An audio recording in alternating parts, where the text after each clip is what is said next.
This is Mark Tronson from the Australian Missionary News.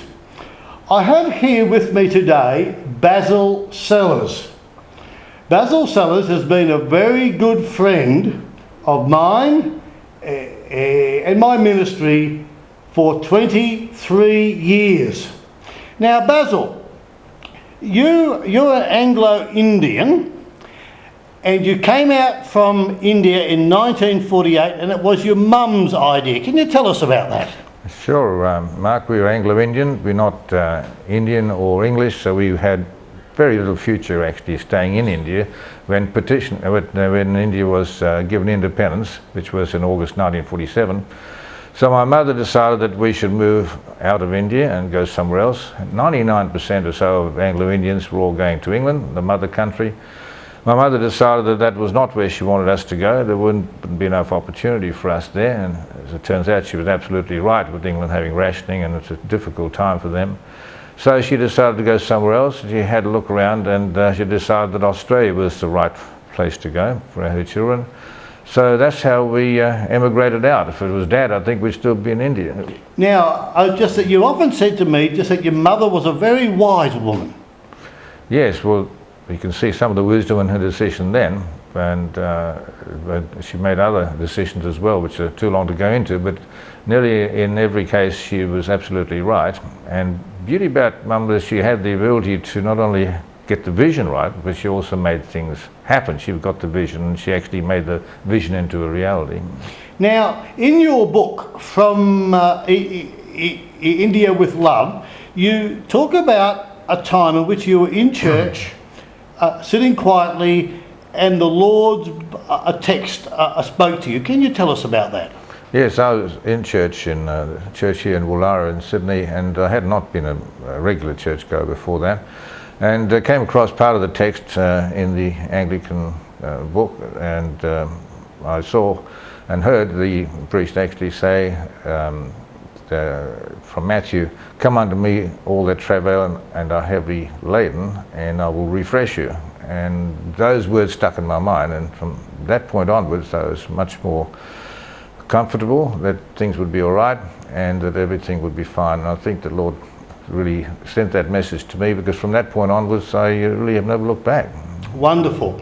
Now, your nickname, just in business, was the Turnaround King, and you've always been able to get to the nub of the issue. Can you tell us something about that, please? Well, it's hard to tell anything about that because you can't be taught that. I think it's an intuitive thing. I never studied for it. I didn't left school at 16. I was in stockbroking for many years, which didn't really give me the skills to do turnaround companies. But when the time came when I had to turn around a company, I found that I had the ability to actually see strategies that perhaps hadn't been seen by anybody before, and they were usually in turning a company around rather than doing the reverse, which is a successful company becoming more successful. I suspect I wouldn't be too good at that. But actually seeing a company that's really going badly, I found it easier to be able to turn the company around than perhaps most people would. Wonderful. Now, you've always had a passion for sport. You represented South Australia in basketball. Rex Sellers, your brother, represented Australia just in cricket. Now, Basil, when you saw my proposal about providing respite for the athletes, and we've now produced Basil Sellers' house down in Maruya and also Basil Sellers' Tweed, can you tell us something about that? Well, you rightly said, but my brother and myself have played high quality sport. As you say, you played cricket for Australia and I played basketball for South Australia. You therefore mix with a lot of sports people and you can understand some of the issues they go through. There's no question that our elite sportsmen are under an enormous amount of pressure, and they do need to have a respite every now and again to refresh them, get them to get started again and be able to go back to their training and improve their performance. And so it wasn't a difficult decision, because it was your idea, Mark, when you came to me about the respite centre. I thought, this is terrific. That actually is exactly my thinking, and as it turned out, you made it happen. Now, you are also a passionate art collector. We have established just the Basil Sellers Art Prize down in Moruya, but then you went on further. Can you tell us about that?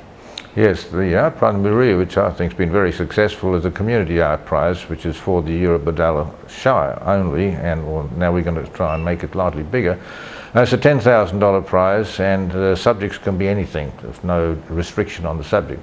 The big one, which is the Basil Sellers Sporting Art Prize, is for artists that will use sport in their art.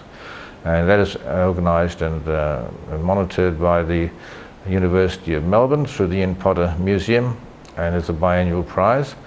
I think would be one of the highest prizes in Australia, at 100,000 for the first prize. And it's been very successful, but the reason for it is very simple, that in Australia we don't really, artists in Australia don't use sport in their art, which is crazy when you think that Australia is such a sporting mad nation. Why don't we do that?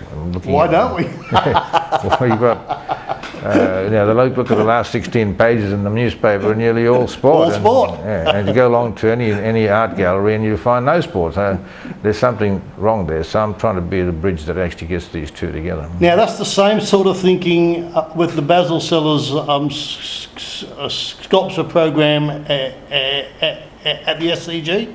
Yeah, there are two reasons for that. The first, of course, is one that I really want to try and do something for sculpture in Australia as well. And I think the way to do that is to get sculptors to be able to get some work that is going to be highly recognisable in very prominent positions, such as the Sydney Cricket Ground.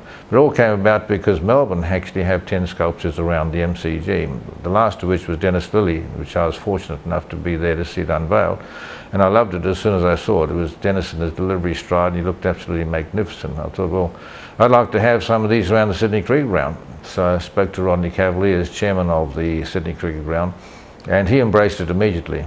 And we now have put up 6 sculptures and another 4 to go. The last one will be in January 2011. And I think it's been a very successful one, and it's actually made the 2 sculptors that we chose much more prominent and doing very well in their sculpture. Wonderful. Well, Basil Sellers, you have been a wonderful friend to Delma and myself and our family, and we thank you very much, just in the Lord Jesus. Now, this is Mark Tronson signing off for the Australian Missionary News.